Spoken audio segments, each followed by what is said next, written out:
Hello everyone, welcome back to my channel and to another Plan With Me video. This week we are memory planning the week that was January 15th through to the 21st, and we are using this absolutely stunning kit from Plannerface, and I am actually pairing it with some foil from Murdoch Talks. It is in this beautiful pink color, and I have had the foil for the longest time. It's back from, the time when foil kits came with like the large foil icons, and those are my favorite kind of foil packs. There is just something about being able to bring in the big round foiled icons as opposed to the tiny small icons that I really enjoy. I just think it gives a little extra pop. It brings in a little bit of extra foil, and if your foil is like a matchy color, it just complements a kit perfectly. So I really love how this finished spread came out. This week was actually the week of my dad's birthday. We of course had some IVF stuff going on, so we'll go into a little bit more detail around that stuff as we go through the spread. And I think that is pretty much it. I guess we'll kind of just go through and get things started. As of right now, I'm obviously just laying out the bases. I don't actually think the Murdoch Talks kit came with like underlays or bougie boxes, so I'm looking at them now, and I'm pretty sure the ones that I brought in are from Girl Boss Anna, and they're in like a pink holographic pattern, which I thought, given that the kit is majority pink and purple, I thought that would still blend nicely. And I don't think that I have any of that tape left, so I kind of used up the last of what I had in this spread, which is always nice. And I also didn't put any like foil overlays on the washi. Again, I don't know if that will change by the time we eventually one day in 25 years from now get to a planner flip through video, but as of this moment I don't have any foil on the bottom washi. So I don't know, I've been really weird with foil this year. Some spreads I've gone really all out in, other spreads I've kind of held back, some I've kind of done a little bit of both, but yeah, I guess you'll see that when we kind of get to those spreads. But anyway, let's go ahead and talk through this week. So per usual, well, actually not per usual, this is only like the third spread in this planner. But for anyone who has watched my previous videos, you will know that I was talking about, not quite knowing the layout yet, not knowing how I wanted to do my sidebar. And this was the week that I actually figured out what I wanted to do with my sidebar. So you'll see there that I've placed the toolbox at the top, and I've left the January monthly like script that came in the planner there, and that's kind of what I've done for the rest of the year. I feel like that looks okay. I think I saw that Cat of Peace, Love, Plans, and Read. Oh my god, I probably said that wrong. Peace, Love, Plan, and Read. Something along those lines. Oh my god, I'm so sorry, Cat. She does this, so I noticed that when she was doing her planner flip throughs, she has this kind of format. And I thought that it was perfect because it saves you on buying like monthly headers and trying to match foils and things like that to the script, which I often tried to do. So I feel like it's just a really good way to kind of balance that out. But of course, if I decide later on I don't like it or whatever reason I want to cover it, I've got monthly scripts on hand. But you will see that from this spread onwards, that's kind of how I work with my sidebar now. Of course, the sidebar layout changes depending on whether I've got tall boxes or not. But yeah. So in the sidebar, we've got the tall box girl. I do put a highlight of the week. So I put a half box in there and a little highlight of the week script icon. It's kind of both from Plannerface. And then I do mark my socials for the week. And then I do finish off the sidebar with another full box. I think we lose out on the social tracking soon. I don't do it for every spread. I kind of start there and then I'm just like, you know what? I don't know that I want to track that because sometimes it makes me miserable. And to be honest, I don't really care too much about my YouTube numbers. Like, whilst it would be great to get to 1,000 subscribers and monetize the channel, I kind of do this more for fun and for a hobby. And yeah, so I figured, like, why put myself through the stress of that? So there is that. My highlight of the week stays, but funnily enough, I have not put a single highlight in. Like I've left space for it, but I've not actually reflected on those weeks and put them in, which is really strange because I remember when I started this planner and I started these spreads, I was so adamant that I was going to put highlights of the week in those boxes, and I haven't done it. So might be a nice little mindfulness task for me to sit down and do that before I eventually, again, one day in 25 years, do a planner flip through for you all. But let's go ahead and start talking through the day. So first things first, we are on Monday the 15th. Oh, disclaimer, I don't actually mention where every single sticker is from. So if you do want to know where a particular sticker is from, drop it in the comments below and I will get back to you. But otherwise, I will list all of the stores that I've used in this spread in the description. But first things first, I've marked that we had an early start on Monday, and then I followed up that with a blood test and ultrasound sticker. So for anyone who has followed along and who has watched my previous Plan With Me videos, you will know that by this point we had started our first ever IVF cycle the week before. So I had my first blood test the previous Wednesday, and then I had my secondary or like baseline kind of blood test on the 13th. And I'd started injections on the Wednesday, started a second injection on the Saturday. So at this point in time, I was doing 2 injections a night. So obviously they want to monitor how those injections have gone over those couple of days. So I was in bright and early first thing on Monday morning to get a blood test. And then during an egg collection cycle, or a stim cycle, they basically monitor not only your hormone levels through blood tests, but they monitor you internally. So they do an internal ultrasound, or what they call a follicle scan. And that is basically to check that your ovaries are actually producing follicles, because the follicles are where the egg grows. And the idea of the stimulation or the stim cycle is that we want to stimulate as many of those follicles as we can, and essentially fill those ovaries with eggs.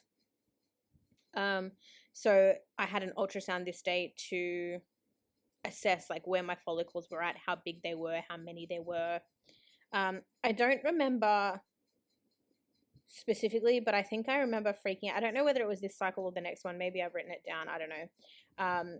But I think this might have been the cycle where firstly I had a scan on the 13th. 13 is a bad luck number for my family. And I think I had 13 follicles altogether, and I was worried that that wasn't enough. I was worried that that was like a bad juju situation. It was a whole thing. Then on the way home from the blood test and ultrasound, I do treat myself to Macca's. It's kind of like my little pick-me-up. I get a cup of coffee and some breakfast. So I marked that. And then I did work. So generally by the time I get my blood test and I get home for the day, like I've cut like 2.5, 3 hours out of my morning. So I kind of only work for the remainder of the day. After work that day, I did mark playing Baldur's Gate, and then my husband does come with me to the blood test. So generally what happens is we'll go in one car.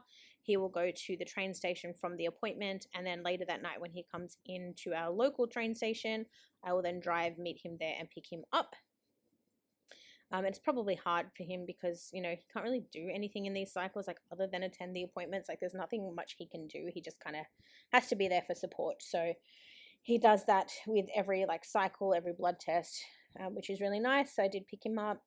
And then I marked that when we got home, I was reading Verity. And that was kind of my way of like numbing my brain and distracting my brain from the fact that I had to have 2 injections. So that was kind of like my vice. I was reading so that when it came time to like ice my stomach and do injections, I distracted my brain for as long as I possibly could.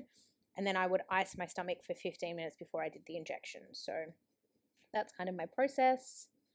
On Tuesday, the first thing that I've marked is that it was my daddy's birthday.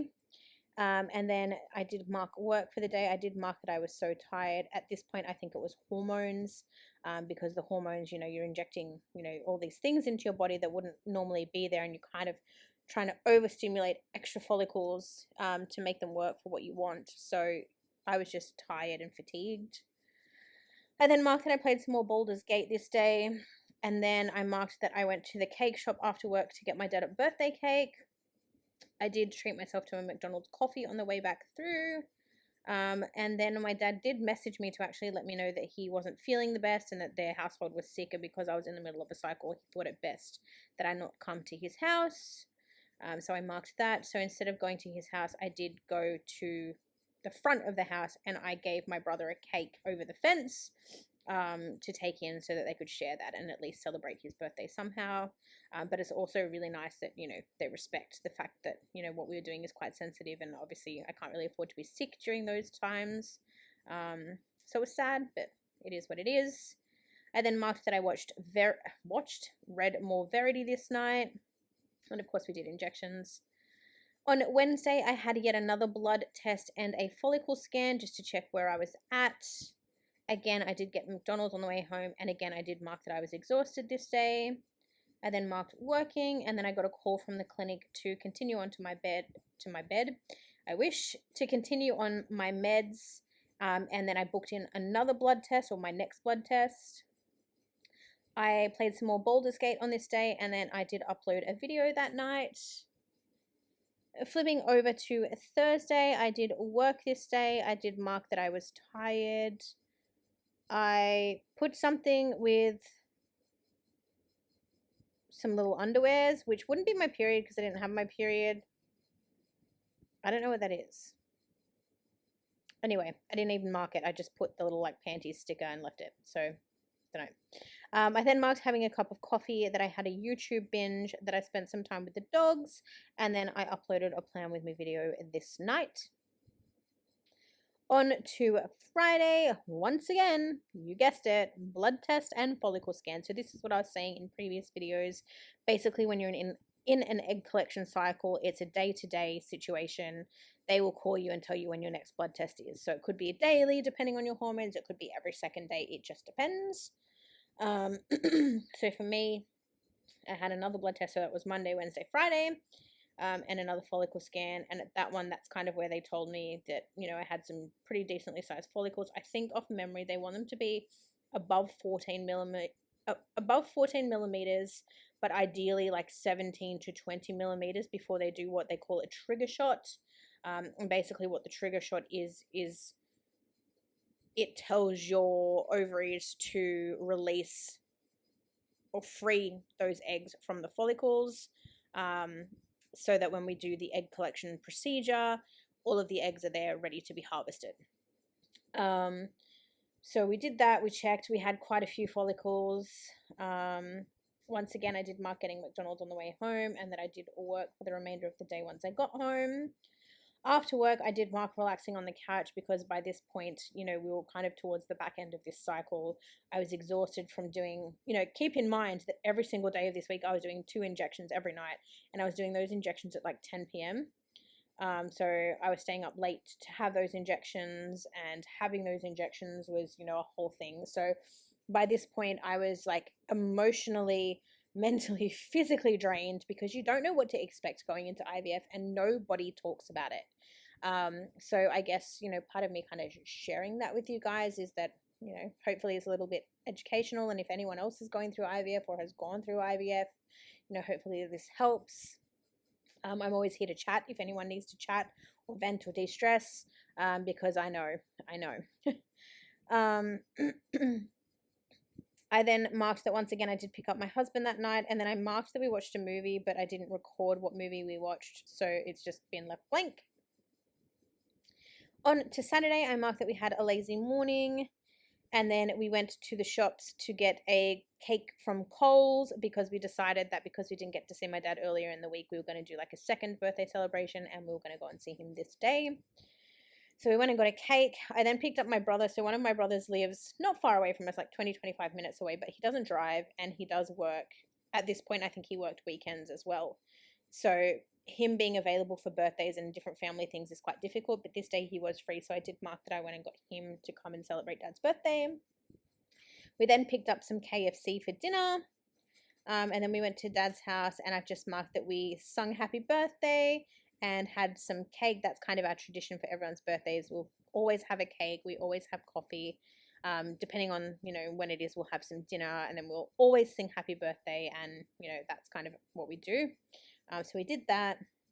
Then I marked that we had to drop my brother back home, and then once we'd done that, I did mark that when we came home, we just had some family time, which essentially just means my husband and I chilled on the couch with our dogs. On Sunday, the first thing that I had marked was that we had our goddaughter's